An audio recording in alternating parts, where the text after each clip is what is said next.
and issues, I'm certainly not meaning to make light, that are pretty significant. And this woman comes up to you and gives you a letter. There was a group of them actually in the community recording studio, and the whole point was I was going to be there, and we were going to have an open discussion and talk about the issues of which these guys were facing, and hopefully get to some solutions. But she didn't want to talk. She was the only person that decided not to talk, and then handed me a letter afterwards. I was the only female in the room as well. And out of how many people? There was about 12 to 13. I was the only female, and a lot of these people that were around me, you know, I lived in that area, and for a long time you hold what's happened to you very close to your heart, and you don't want to express it because you don't want people to judge you. And because I lived around those people, you know, I just felt a little bit uncomfortable, so I forced a letter on him instead. So you planned it. You said, I'm going to write a letter before I see, and then you read the letter. What did the letter say? The letter was her life story on well, actually it wasn't your life story. It was as much as you could say on a two-sided piece of A4, because she quite understandably didn't want to share most of the stuff that she'd been through, which is pretty harrowing. She didn't want to share that amongst that group of people. So she decided to say, right, you need to know my backstory. You need to know exactly what happens in this community. There it is. It's in a letter. So, and I really respect and admire that. But it was exactly what I needed to know, that we were in the right place. And then afterwards, you two have had this great partnership, the foundation and Full Effect, and you've actually developed a friendship. I mean, I watched you together. You seem very comfortable with each other. Is that odd to you? Does that seem unusual? I mean, I feel even odd asking, you know? At first, I think the first time we ever met, I don't think I could say my name properly. It was... Do you text him? It was breathed out. It was like, Chantal, and that was it. So, but then as time went on, you know, Harry is an amazing person. He's very inspiring. He makes you very relaxed, and he listens. It was the first time that someone came to our community and listened to us, and, you know, didn't tell us what we needed to do or how to fix ourselves. He was more intrigued about us and what he could do for us instead of anything else. So, yeah, he was really, really inspirational. So, David?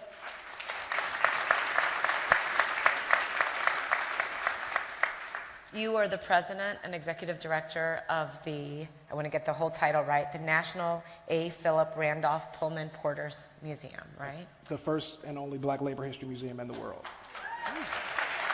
First and only, which means we need a lot more. Absolutely. And your story is also a unique one in some ways, but also the story of tens of millions of people in this country and in other places. So you grew up with a couple of siblings, single mom.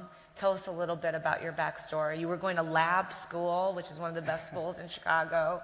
You had a good life. And then what happened? Well, I mean, I came from an entrepreneurial background. You know, my mom was an entrepreneur, my dad was an entrepreneur. So in that, through mitochondria DNA, I just kind of picked it up. When I was a kid, I used to pick up chip bags off the ground and put them in the microwave and sell them as keychains to the people in the neighborhood. You know, my mom would have community festivals, and I would work the nacho and cheese stand, you know.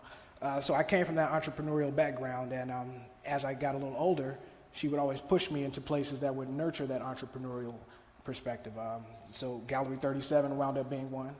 It was a summer jobs program I had right after graduating from Ray School, right down the street from Lab School.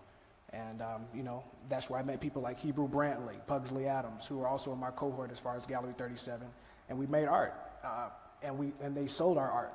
So at a very young age, I was introduced to cultural economic development, because I understood that our history, heritage, and culture is for sale, and it can benefit us, you know. And then moving fast forward, graduated from Kenwood Academy, right down the street from Obama's house.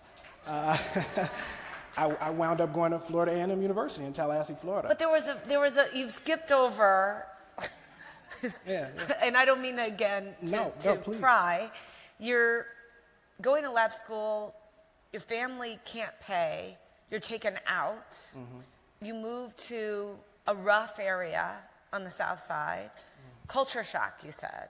I mean, you said you've seen both sides. You're thrown into that circumstance. What happens? I mean, tell us. Yeah, well, I mean, you know, I always went to school in Hyde Park, but we moved from Hyde Park to the Wild Hundreds. You know, Pullman, which is 103rd and 115th Street, Cottage Grove to the Expressway. So that historic district, you know, basically changed my life. When we moved over there, you know, my mom was doing some real estate speculation. And then that later evolved into an entrepreneurial endeavor, if you will. So from that, you know, I always was kind of captured by the culture, by the arts, by entrepreneurship. When I was 14, one of my best friends was murdered right, you know, on my next block from my house. And then that's when, you know, things became real for me, if you will. And then, you know. And what kept you focused? So you had this mom, but because you stayed on the path, you went to college, you got a master's, you never left that community. You stayed there in terms of your work with the museum. Absolutely. What kept you focused? And then let's talk about how you're paying it forward in terms of working with young people there. Yeah, I mean, what kept me focused was a divine appointment, you know. Did you always know that? When you allow yourself, well, yeah, I mean, I used to go to St. Sabina Church, shout out to Father Flager. You know, he showed me at a young age kind of how to like create that personal relationship with God. So with that, as I became older and I researched religion a lot, you know, I understood that most of it was all inside of me. You know, so that's what kept me going. So I began to use myself as a vessel for the ancestors to pretty much do the work, you know, and in that, I understood that I was standing on the shoulders of giants, you know, so basically that turned into everyday motivation. And when I was at FAMU, I dropped out, you know, for a little bit because I read Miseducation of the Negro, and I was like, you know what, I don't need school, I'm gonna start my own business, right? And then some guys from the FAMU Investment Committee kind of scooped me up, and they nurtured me, and they let me know that I needed to stay in school and finish, but they introduced me to the world of entrepreneurship. You know, the FAMU Investment Committee basically took FAMU's endowment rate up completely. You know, they raised their endowment rate 500%. So you're talking about 1.9 to 9.7% from 2006 to 2007. This is what this entrepreneurial investment committee did at Florida A&M. So that proof of concept let me know that this is something that I could do for the rest of my life. You know, and as a result of that, you know, I grew up in the hip hop era. You know, so I was a contributor to hip hop, and it was cool to do then. But as I became older, I realized that this is the same mechanism that creates billionaires. You know, all the millionaires that I know come from the arts community.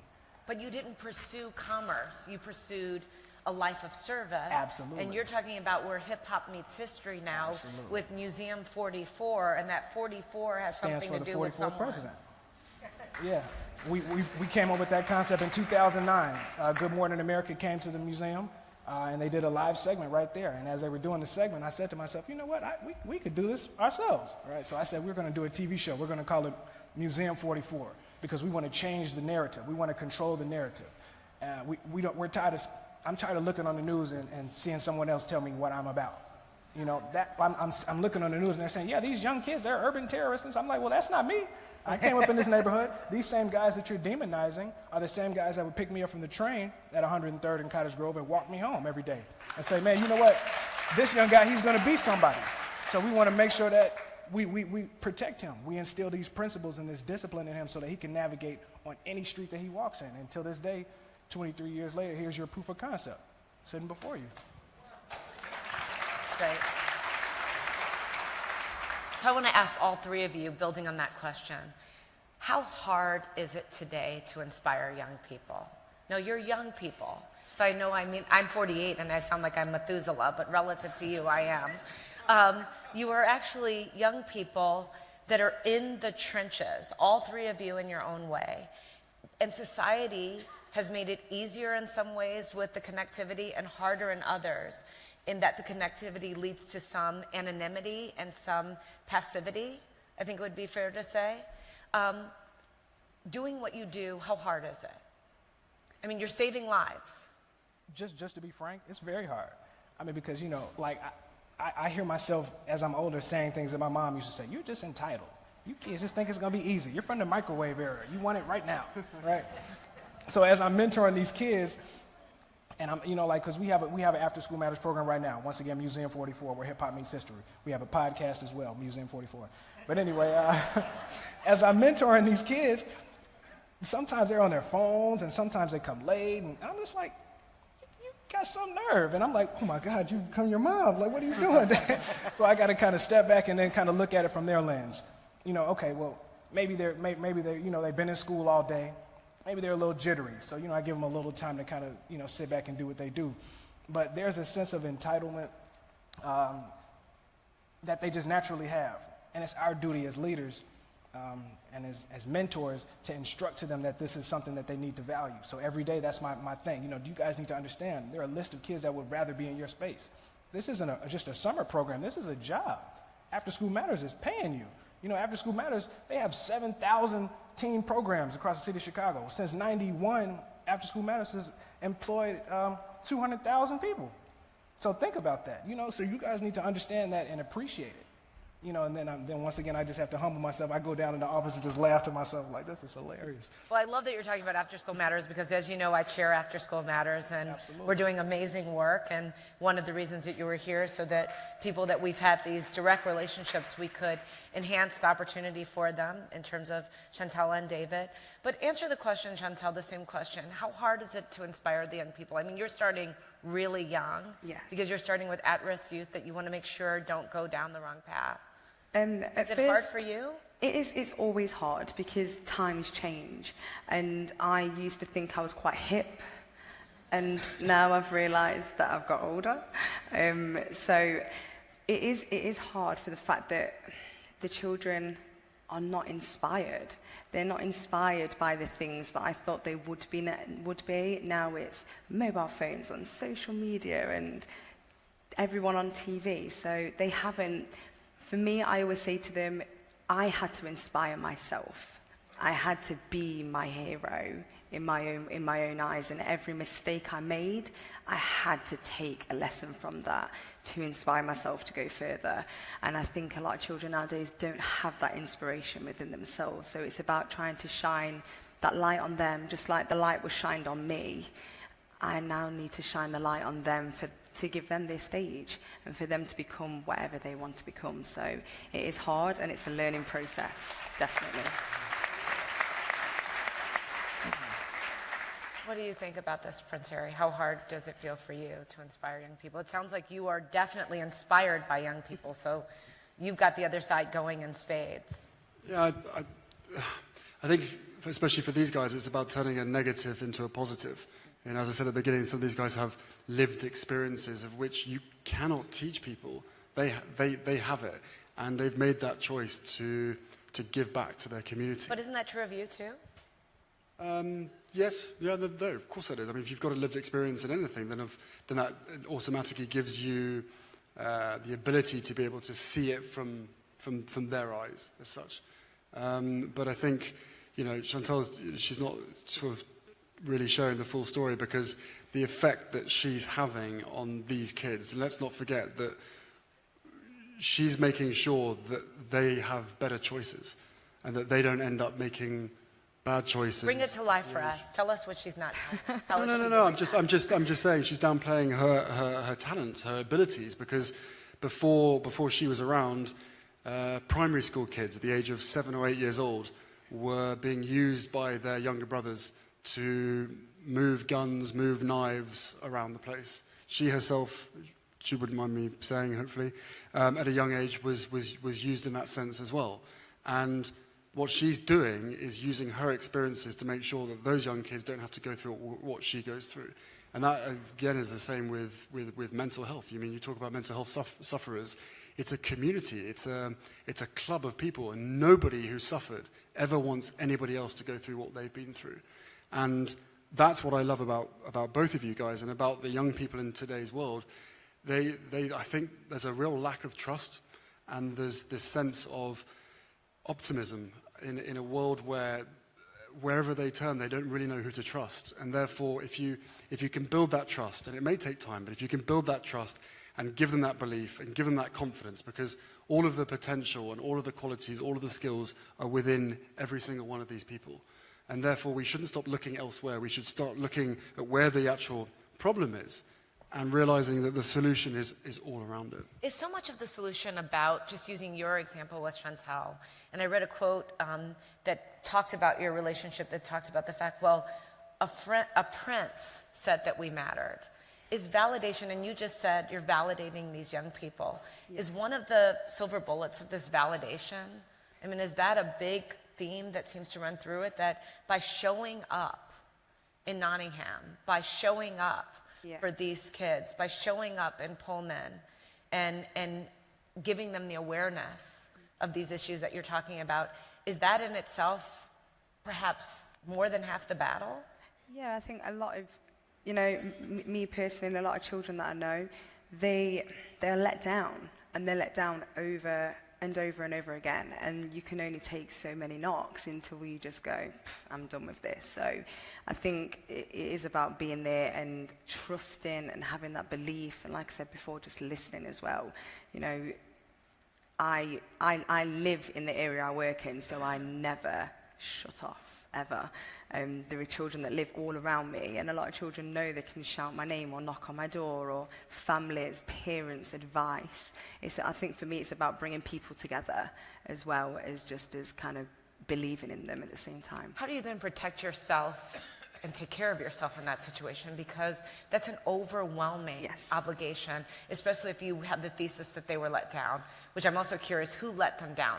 Is this society? Is this parents? What are we not doing right in letting these kids down? But how are you processing all of that? Because you live there, so you're dealing with it. There's nowhere for you to go. Yeah, I have very thick curtains and blinds, and after I finish, they come down and they close. I think there's a ricochet effect. It's society, and then the parents, and then, sometimes some parents, they try their best. I know so many families that want to give more, but they just cannot find more to give. So I think it goes down within that triangle of society, parents. We need to empower the parents, empower the children, empower that community, and try and give instead of taking all the time. We've got to give something back. How much of your transformation was about acceptance as well?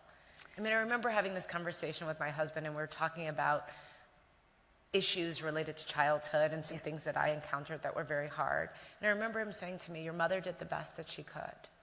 And I remember my mother was extraordinary with human frailties, like all people have, including myself.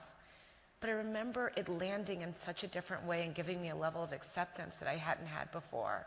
And it sounds like you've accepted some things differently than maybe, is it in the, not accepting them in terms of being content with less, but accepting in terms of understanding? How much of that is about this transformation?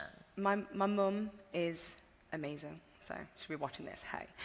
My mum is absolutely amazing. She has always believed in me. And it's like what you just said, it was about me accepting who I am, what I've done, and accepting my story and kind of what I've been through myself, and not being embarrassed by it, if I'm honest. But how do you teach that acceptance to others? Do you believe there's any thread here that you see with the young people you work with? Well, I mean, most of the youth that I come in contact with, it's more of an economic concern for them.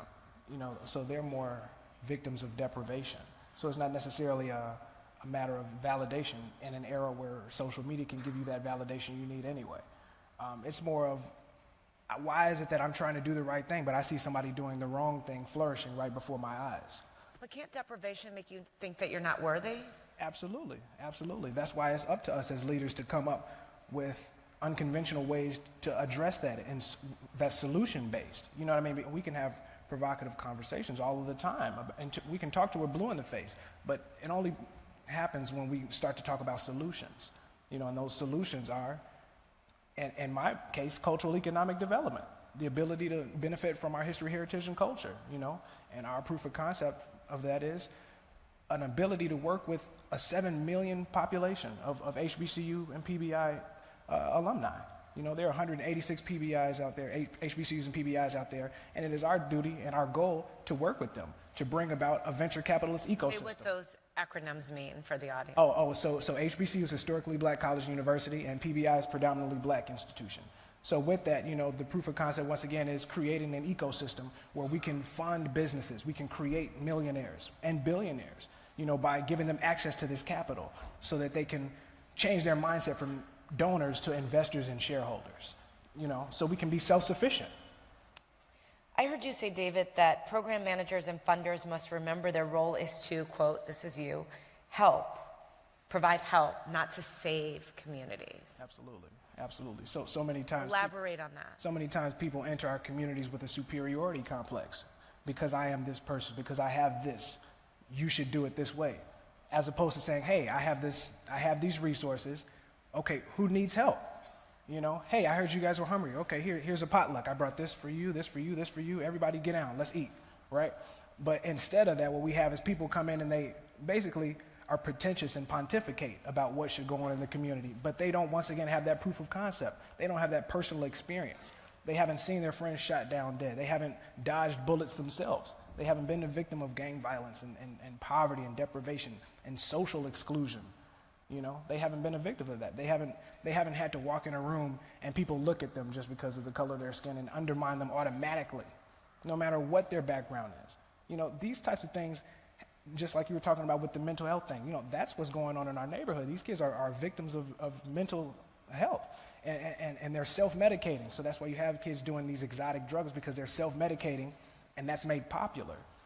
So the mental health, my mentor, Baba Ronald Kwesi Harris, he started off with at Bobby Wright on the West Side, mental health facility. Then he brought that proof of concept to Chicago State University, where he then directly affected the male retention rate at that school.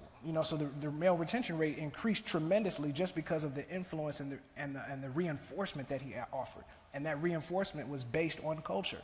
We were meeting people where they were and where they didn't know that they were. We come from an African perspective. So we're diaspora Africans. So no, I'm not born in Africa, right? But my bloodline comes from Africa. So we've been spread out all across the diaspora, the Caribbean, all of the Americas, even though Mansa Musa had ships coming over here way before Christopher Columbus. But that's another conversation.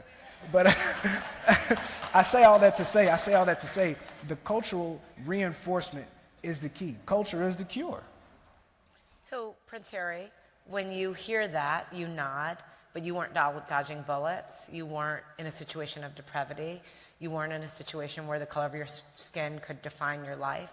And yet you understand, because you said, we were talking about this offline, you spent a lot of time listening. Why do you think so many organizations get that wrong? That so many have, not to be critical, but have that superiority complex. You've seen hundreds of charities with good intentions, but go in with a plan, you said, without asking. Why is that fundamental human connection of listening missing in some of these conversations? And why did you see it differently? Was it your time in the military? Was it something else? Look, as we said offline as well, for someone in my position, you're immediately born with privilege, and then you spend the rest of your life paying back that privilege. And also spending the rest of your life trying to earn the respect of others, but also to use that position, that platform for change. But I don't think I can answer that, because that's, as far as we're concerned, as long as we're doing what we think is right, then hopefully others will follow. But it was never that you were deciding what was right for people. You were always asking them. I mean, if you look at the various efforts that you've had, which have been pretty successful, early days, but still you've seen immediate success, like Full Effect, like Invictus Games, you went and sought opinions first, right? You didn't presume anything. No, true, but for us, we put the people at the core of everything we do. At the heart of everything we do is the people, or the organizations. Yes, fine, in the media, most of the time all you'll hear is our names or what so-and-so is wearing and all that kind of stuff. But actually, our focus is always them. And if that is showing other people how it should be done, then that's fine. We can't control who writes what. But you know, it can be quite frustrating when you're trying to be as positive as possible about a certain issue and trying to make the focus X, Y, or Z, but everybody else is more interested or concerned about something else. Do you reconcile yourself with that's the price you pay? Because the one positive effect is that organization may be getting coverage they would never get. So the world does end up knowing about something, even if there's some misplaced focus. Do you say that's a trade-off I'm willing to make? No, I think as long as I said, as long as the focus from our perspective is the people on the ground and the organisations of which we are supporting on that day, whatever they want to write about, they can write about. But we will do everything we can to make sure that the core of the issue and the charity and their name and the support thereafter is all focused around that. So I thought there was an interesting theme that was with all of you, which was around mothers. So your mother, you said, had a big influence in leading you to Shift. Yeah. Your mother had a big influence in keeping you on track. Your mother had a big influence, and I want to start here with, she was the people's princess. That was the name, the moniker that was given to her. Why do you think she got that moniker? And, you know, when there'd been royals involved in service for a long time before her, but she was positioned very differently. Why do you think she became the people's princess, and what did you learn from that that informs what you're doing today? I think she had a lot in common with everybody, but also she certainly listened. In a very, very short space of time, she was like a vacuum going around sucking up all the information, all of the criticism, all the issues, all the positives, all the negatives from everybody, and then putting her name and her platform towards some of the biggest issues of which have never been talked about. And in society, we suffer from this illusion or this reality, I suppose, where some problems become so big that nobody wants to get involved. She was the one that changed that. And I will always look up to her as being, you know, my ideal role model, because everything that she did and the way she did it was having an impact. It was making a difference, and that, So is that informing you and your work? I think look, it's because of the position that we're in and the role that we play as part of our institution. You're in it for life. You're not in it for 4 years. You're not in it for 8 years. You're in it for life. Therefore, everything that we can do we have a bigger, longer platform than politicians, let's say. So therefore, we can't get involved in certain things. But she rewrote the rulebook. She pushed the boundaries more than ever before, and she was successful. And I think that all of the people that she was working with would be incredibly grateful for her pushing those boundaries. But you know, it's not always easy. But in today's world, I think the boundaries need to be pushed more and more. David and Chantal, David, you said that you're becoming your mother. Are we all becoming our mothers? Well, not I am. technically, like. But I mean, just around these mannerisms, values, you know, speeches, is that inevitable that we become our mothers or fathers or? I don't think so. I don't think so. I think it takes an intentional effort on the parents' side to make sure that they dump those things into you. Are you glad you're becoming your mother? Oh yeah, absolutely. I mean, once again, not technically my mom, but I mean, yeah, I'm glad because, you know, once again, she's provided me a proof of concept. I've watched her thrive in a misogynistic society as a single black female who was educated, who went and got her PhD at the age of 67. You know what I mean? That's strength, and I can't do anything but applaud her for that. You know, so yes, I'm deeply impacted her, and she's pushed me to the point where now I interact with the Trinidadian government and Cape Verde and the FAMU Investment Committee and all of these different people, and she's trained me in order to craft my conversations with people of this stature. So it's easy. It's like, it's a breeze. Are you the mother of the kids in Nottingham that you're looking after? No, not of Nottingham. That's just way too many children. I haven't got any myself, so. But I like to think that I'm an auntie. I'm kind of the big auntie for some of them, someone to lean on, a friend that you can count on. I'll always be there. So, yeah, and I'm definitely becoming my mother. How do you see it Definitely. manifest itself? It's really funny because my mum will say that I empower her, and she empowers me. So we're both very similar. We're best friends, and we just moan at each other constantly. And then when I hear myself, I go, "Oh my God, I sound like my mum." So, yeah, we both empower each other and push each other. Ladies and gentlemen, Chantal Stefanovic, David Peterson, and Prince Harry. Thank you very much.